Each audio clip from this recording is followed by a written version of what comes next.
One of the best things about being a fan is talking about how you feel about whatever movie, comic book, TV show that you're experiencing. One of the more unique things about being a fan is when you stand on an island by yourself with your own hot takes. Today, I'm going to give you 5 of my MCU hot takes. Now, of course, I'm always open to debate, and if I'm wrong, if you think I'm wrong, please let me know in the comments. Just be sure to do it in a respectful way. There is no need to be a dick about this. They are hot takes, they are wild opinions, but ultimately they are just movies. So, without further ado, I'm Josh from Just Mash. Let's figure it out. Hot take number 1. Eternals is a good movie. Everybody likes to take a dump on the Eternals, mainly because it's different. I do understand the complaints that maybe it's too long, or maybe you just weren't personally interested, and that's completely fine. That is totally justified. I understand that. But a lot of Marvel fans act like it's the worst movie ever made just because it's not punch, kick, explosion the entire time. This was Marvel's attempt at doing something different, doing something unique, taking criticisms about the MCU and pushing back on them by making a unique film. Does everything in it work? No, not even close. But there's a lot of good stuff about it, including the performances, the characters, some of the action is good, and it looks good. I liked seeing a lot of the characters and would like to see most of them show up again. I thought Phastos was cool. I thought Icarus was a cool character. Druig and Makari especially were 2 characters that I liked a lot. I liked the final battle at the end and seeing all their powers work together. It was really cool to me. Seeing a story that spans thousands of years, one that takes place on Earth and in space, that was also really cool. It was a cool introduction to the Celestials and seeing what those bodies of power could be. Now, unfortunately, it took Marvel several years to even acknowledge the fact that the Eternals happened within their universe, but ultimately, it's not a bad movie. Hot take number 2. Star-Lord was right. One of the most common things I've seen online amongst Marvel fans since Avengers Infinity War was released was that Star-Lord was wrong and he's an idiot and a bad person for attacking Thanos when he did, when they almost got the gauntlet off of him. I cannot stress enough that it is stated in the movie by Doctor Strange that there are 14 million different possibilities for how this fight could go, and there's only one where they win. Yes, it looks like they almost have Thanos beat, and it looks like Star-Lord costs them the battle, and they lose, and 5 years later, they come back and they win. And Iron Man is reassured by Doctor Strange in the final battle that they are in the one timeline where they win. If Star-Lord does not do what he does, if he does not act out of emotion, they would have lost. It is so clearly stated within the text that this battle has to go this exact way for this thing to happen. As much as you don't want Star-Lord to freak out, as much as you want to see them take the gauntlet off of Thanos, that's not how it was supposed to go. Now, you could say that this rash, abrasive action of Star-Lord is something that makes you not like him as a character, and I can understand that, but to say that it completely ruined everything for everyone just isn't quite what the story is. Also, if you've seen the other Guardians of the Galaxy films, it is completely in line with the character of Star-Lord. That is exactly something he would do when discovering that Gamora is dead. Thor Ragnarok was the beginning of the end for the MCU. Now, this is probably the hottest take that I could have because Thor Ragnarok is a movie that is beloved by almost every MCU fan. Not me. I'm not even saying that Thor Ragnarok is a bad movie because I don't think it is a bad movie. But I don't think it fits in with the MCU. And when I say it's the beginning of the end for the MCU, obviously the MCU hasn't ended.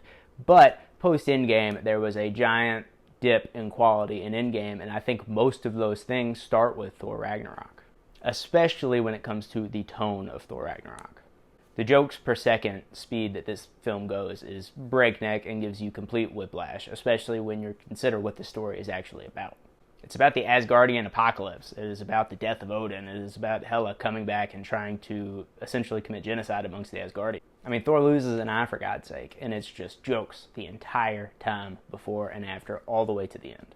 On top of that, the shoddy CGI kind of starts here. Obvious green screens. The fight scenes aren't really that good. I think this is the film that kind of ruined Thor as a character, and you can see that in Thor Love and Thunder with how absolutely god-awful atrocious that film is. The way that it looks at the first 2 Thor films and his mythos and everything that those films had created and set up, and they just absolutely piss all over it at the beginning of Thor Ragnarok. Almost all of Thor's entire supporting cast are killed off at the beginning of this film, and Thor barely even acknowledges it. His 5 best friends that he went to war with in the first 2 films just killed unceremoniously. Thor does not care. Jeff Goldblum's role is pretty annoying, and the whole World War Hulk, Planet Hulk storyline is completely wasted on this film. Once again, I'm not necessarily saying that it's a bad film. It's a fine film. I would watch it again and only get a little angry. But ultimately, a lot of the issues with the MCU that we see in the Marvel films now start with Thor Ragnarok. Falcon and the Winter Soldier is a horrible TV show. It's a show that makes absolutely no sense. None of the character motivations make sense. A lot of the characters act completely against the interests of what they would do in the other films. The villains are horrible. Their subplot makes no sense and is completely awful. None of the storyline is earned or feels justified in any way.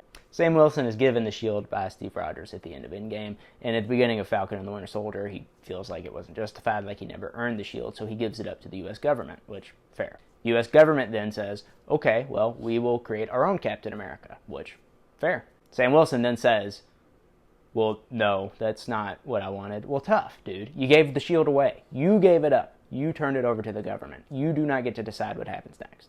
Now, if Sam Wilson had kept the shield at the beginning of the show and said, you know what, I don't feel like I'm Captain America, but I'm going to try to be. And the government said, actually, you're not Captain America. We're going to go with our own guy. And then Sam Wilson said, well, no, I'm Captain America.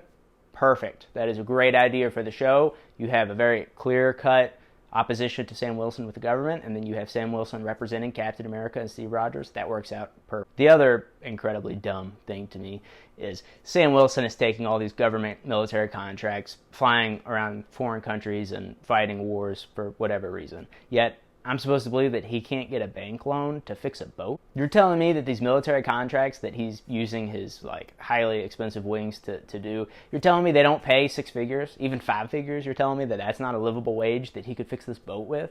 On top of that, being one of the Avengers, one of the people that saved the planet in Avengers Endgame, you're telling me that doesn't give him enough swing to get a bank loan? And even if he can't afford it, you're telling me dude can't go stand at Comic-Con with the wings on and charge $100 a picture? It's dumb. It doesn't make sense. It is the personification of the Human Torch was denied a bank loan in Anchorman. Now, in the show's credit, COVID probably absolutely wrecked everything that they had planned and the shooting schedule, and that's obviously going to cause some continuity issues and story issues. I get that completely. But also, what a turd of a show. My final hot take is that Steve Rogers, Captain America, was justified to go back in time and stay with Peggy Carter at the end of Avengers Endgame. I see a lot of people say this is out of character for Steve Rogers. This is not something he would do. This is selfish. I've also seen people throw around, why would he abandon his best friend? But they completely miss the point of Steve Rogers' arc as a character. They lay it out for you clear as day in the first Avengers film. Cap and Iron Man have an exchange where Cap says to Iron Man, you're not the type of guy that would lay down on the wire, let your man crawl over you. And Iron Man says he would simply just cut the wire. Cap calls him the billionaire playboy philanthropist with the suit. This is paid off in Endgame because Cap, who has been the ultimate sacrifice the entire time, he went down in the ocean at the end of his first film and missed the date with Peggy Carter. He finally does something for himself and gives back to himself by spending the rest of his life with his one true love. Iron Man goes against what he said about cutting the wire and does make the ultimate sacrifice to save the entire universe at the end of Endgame. This is the biggest payoff in the MCU from those lines in the first Avengers film. Now, I understand Bucky, all he has is Captain America, but I think it's been shown in these other films that Bucky was able to move on and was able to grow as a person in this new timeline, whereas Steve Rogers always was stuck with Peggy Carter. He's the man out of time, and at the end of the day, he chose to do something for himself for once, and I don't think it's fair to judge him for that. Now, you can say, well, why did Captain America let 9/11 happen? And, I get it. That's a weird thing that you kind of have to set aside when you think about things in these movies. I also get the idea of saying, well, Cap just simply wouldn't let Bucky be the Winter Soldier in this timeline that he went back to. And I kind of get that as well, but it goes back earlier to the Star-Lord thing. Cap knows that everything has to happen the way it does for things to turn out fine in the end. I don't see him changing those things. Although in fairness, I guess you could say going back in time and spending his life with Peggy Carter is changing a lot of major things, especially because Peggy is influential in the beginning of S.H.I.E.L.D., but I didn't write the thing. Well, there you have it. Those are my 5 MCU hot takes. If this is something that people like, I'll probably continue to do it. And if you think that I'm completely wrong, let me know in the comments. If you have your own hot takes, please let me know in the comments. Just once again, be sure to stay respectful. There you have it. I'm Josh from Just Mash. Until next time.